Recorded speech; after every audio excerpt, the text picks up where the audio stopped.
नमस्ते and welcome. यो प्रश्न कम्पलसरी म्याथबाट area of quadrilateral and triangle टपिकबाट रहेछ। क्लास 10 कम्पलसरी म्याथ बुक है।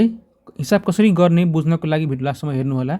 साथै भिडियो लास्टसम्म हेर्नुहुन्छ भने एउटा निकै नै राम्रो कुरा थाहा पाउनुहुनेछन्।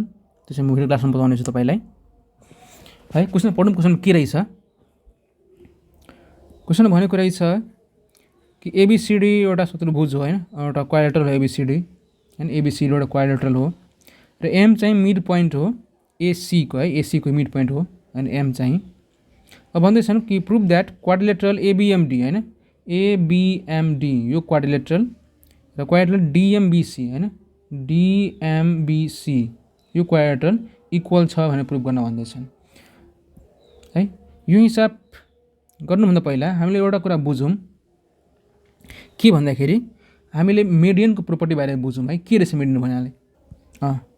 तपाईले यहाँ सुन्नुहुन्छ लेखेका छन् median of a triangle, median of a triangle is a line segment हैन। मिडियन भन्दा यस्तो लाइन, एउटा लाइन सेगमेन्ट हो जसले के भन्छ joining the vertex of a triangle हैन। एउटा ट्रायंगल छ भने ट्रायंगलको भर्टेक्समा जोइन हुन्छन् एउटा भर्टेक्सलाई हैन, vertex triangle to the mid point of opposite side. यसको ठक्क अपोजिट साइडमा यसको मिड पोइन्टलाई जोइन गर्यो भने हैन, त्यो चाहिँ मिडियन हुनेछन्। यसले चाहिँ के भन्छ divide into two equal half parts हैन। सो यो लाइनले चाहिँ टु इक्वल भागमा बाँड्छन् हैन। र साथै के हुन्छ भन्दाखेरि साथै हैन further divides the triangle into two triangle having the same area हैन। सो मिडियनले चाहिँ हैन ट्रायंगलले पनि दुईटा इक्वल एरियामा डिभाइड गर्छन् हैन। जस्तो पनि ट्रायंगल होस् हैन, कुनै पनि ट्रायंगल हुँदाखेरि पनि हैन कुनै पनि एउटा भर्टेक्सबाट अर्को साइडमा मिडियन बिचमा जोइन गर्यो भने हैन, यो इक्वल हुने गरी जोइन गर्यो भने हैन यो मिडियन हुन्छ र मिडियनले चाहिँ दुवै ट्रायंगलको एरियालाई इक्वल गर्दो रहेछ है। सो यो कुरा बुझ। हामीले यही कुरालाई हामी युज गरेर त्यो हिसाब गर्छौँ। अब चाहिँ मैले हिसाब गरिसक्छु हैन। त्यसैले मैले तपाईलाई सिधै गरेको कुरालाई एक्सप्लेन गरिदिनेछु है त। यसरी हामीलाई थोरै टाइम लाग्दो रहेछ भिडियो बनाउनको लागि। ल मैले चाहिँ लेखिसकेँ हैन।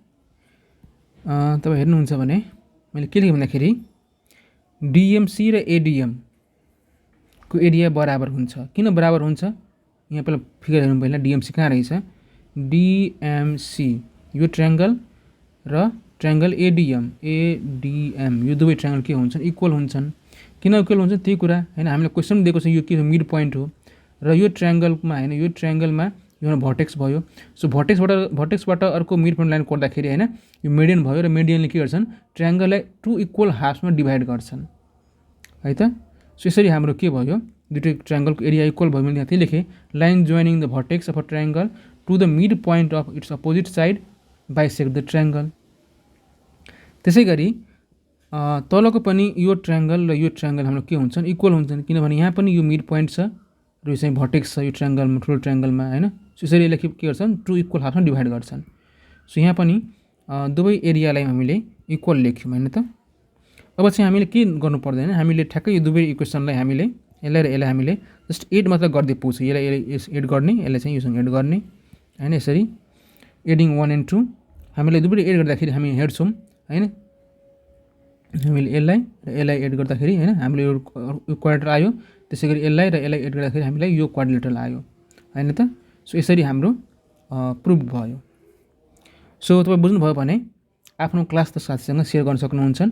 यदि तपाईँ गभर्मेन्टबाट हुनुहुन्छ भने क्लास 10 को लागि भयो, प्राइभेट र गभर्मेन्ट दुईटैको लागि हैन। र प्राइभेटमा चाहिँ क्लास 10 को लागि पनि भयो र क्लास 9 को लागि पनि यही कुरा भयो है। अब चाहिँ मैले भने त्यसलाई थोरै कुरा भन्छु, राम्रो कुरा हैन। के भन्दाखेरि नि तपाईले यदि बुझ्नु भएको छैन भने तपाईले हामीलाई WhatsApp लिङ्क ग्रुप प्रोभाइड गरेका छौँ हाम्रो डिस्क्रिप्सनमा हैन। त्यो तपाईँ जोइन गरेर हैन तपाईँ आफूले नजानेको प्रश्न या यसमा पनि केही बुझ्नु भएन भने त्यो पनि हामीलाई सोध्न सक्नुहुन्छ। हामी तपाईलाई सिकाइदिनेछौँ। हस्, धन्यवाद।